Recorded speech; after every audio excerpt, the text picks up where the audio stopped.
This is the Arroyo Pasajero Creek, halfway between Sacramento and Los Angeles. It's parched from California's historic drought, but in other years, it's been dangerously flooded. Climate change has exacerbated both extremes. But what if you could use the floods to recharge the land when it's dry? A group of local farmers and a nearby city are trying to do just that.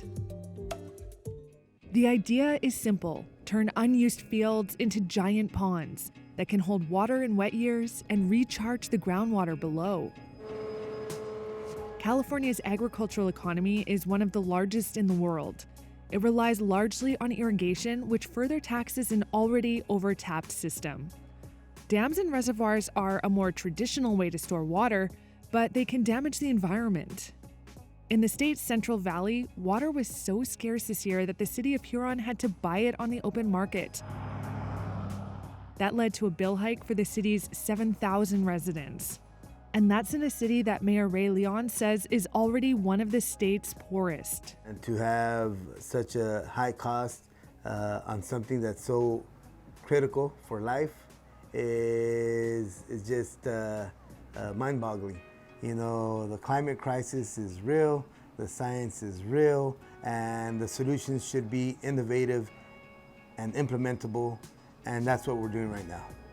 The nearby pond project, known as a recharge system, aims to harness floodwater that would otherwise go out to sea or cause damage to towns, cities, and crops.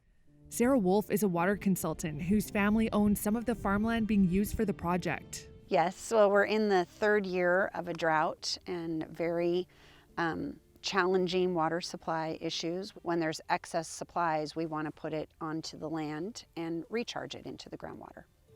As the water percolates from unused fields into the earth below, it builds up an aquifer.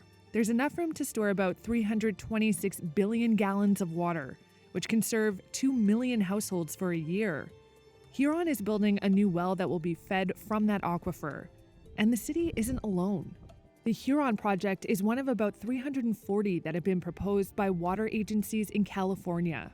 Storing water underground isn't a new idea, but a recent state law regulating its use has sparked a number of projects.